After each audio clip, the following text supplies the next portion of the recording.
दोस्तों 1 दिसंबर को भारत को संयुक्त राष्ट्र सुरक्षा परिषद की प्रेसिडेंसी मिल गई है, जिसके तहत भारत 15 देशों के इस संगठन का प्रमुख बन चुका है और इस दौरान भारत कई महत्वपूर्ण मुद्दे के ऊपर बातचीत करेगा। साथ ही दिसंबर के पूरे महीने के लिए यूएनएससी की कमान भारत के हाथों में होगी। लेकिन इस बीच एक रिपोर्टर ने भारत से ऐसा टेढ़ा सवाल कर दिया जिसकी वजह से संयुक्त राष्ट्र में भारत की स्थायी रिप्रेजेंटेटिव रुचिरा काम्बोज काफी गुस्से में आ गई और उन्होंने इस सवाल का ऐसा करारा जवाब दिया जो कि भारत और पूरे विश्व के लिए एक मिसाल बन चुका है। क्योंकि इस जवाब से न कि केवल रुचिरा काम्बोज ने भारत का रुख साफ किया, बल्कि दुनिया को यह भी दिखाया कि विश्व को भारत पर लेक्चर देने की कोई भी जरूरत नहीं है, क्योंकि इस मामले में भारत उनसे काफी आगे है। दरअसल 1 दिसंबर को ही भारत ने संयुक्त राष्ट्र सुरक्षा परिषद की प्रेसिडेंसी अपने हाथों में ली और इसी दौरान रुचिरा काम्बोज से एक रिपोर्टर ने भारत के अंदर मीडिया को दी जाने वाली स्वतंत्रता और भारत के लोकतंत्र पर भी सवाल खड़े कर दिए, जो कि काफी आपत्तिजनक है। और इसीलिए भारत ने इस रिपोर्टर को एक ऐसा करारा जवाब दिया जो कि ये और पूरी दुनिया कभी भी नहीं भूलेगी, जिसके तहत रुचिरा काम्बोज ने इस रिपोर्टर को दो टूक जवाब देते हुए ये बात साफ कर दी कि लोकतंत्र और स्वतंत्रता जैसे मुद्दे पर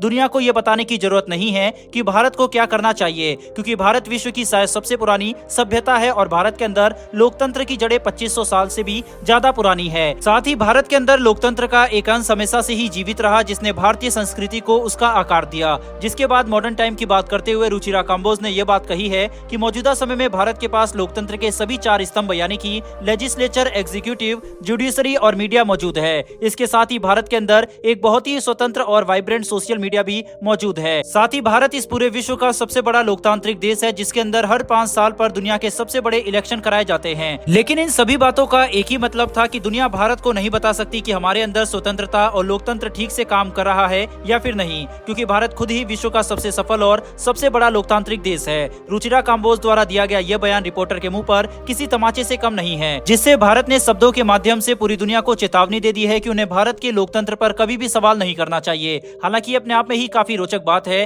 कि जैसे ही भारत संयुक्त राष्ट्र सुरक्षा परिषद का प्रेसिडेंट बनता है, बिल्कुल वैसे ही भारत के लोकतंत्र और स्वतंत्रता पर सवाल उठाए जाते हैं, जिसे एक तरह से प्रोपेगेंडा भी करार दिया जा सकता है। खैर जो भी हो, ये बात नहीं बदलेगी कि अगले 1 महीने के लिए यूएनएससी की कमान भारत के हाथों में है और भारत इसका पूरा फायदा उठाएगा टेररिज्म और वर्ल्ड ऑर्डर रिफॉर्म जैसे महत्वपूर्ण मुद्दों पर बातचीत करते हुए, ताकि अपनी प्रेसिडेंसी में भारत विश्व में कोई महत्वपूर्ण फैसला करा सके। और नहीं तो कम से कम हम ऐसी डिबेट शुरू करें जो कि भारत के यूएनएससी टर्म के खत्म होने के बाद भी जारी रहे, जिससे वैश्विक व्यवस्था पर न कि सिर्फ बड़े फैसले किए जाए, बल्कि ऐसे बदलाव भी वास्तविकता बने जिनसे मल्टीलैटरलिज्म को मजबूती मिलती हो। बहरहाल बढ़ते हमारी दूसरी खबर की तरफ, और ये खबर अफगानिस्तान की तरफ से निकलकर सामने आ रही है, जिसके तहत तालिबान ने भारत पर एक काफी बड़ा बयान दिया है, जो कि अफगानिस्तान के urban development minister Hamdullah Nomani और वहां मौजूद भारत के प्रतिनिधि भरत कुमार के बीच में हुई एक काफी महत्वपूर्ण मीटिंग के बाद निकलकर सामने आई है। जिसके तहत तालिबान ने अब यह बयान दिया है कि भारत तालिबान शासित अफगानिस्तान में अपने 20 अलग अलग प्रोजेक्ट को एक बार फिर से शुरू करने में रुचि दिखा रहा है, क्योंकि अगर ऐसा सच है तो भारत अफगानिस्तान में किए गए अपने $3 अरब के निवेश को बचा सकता है,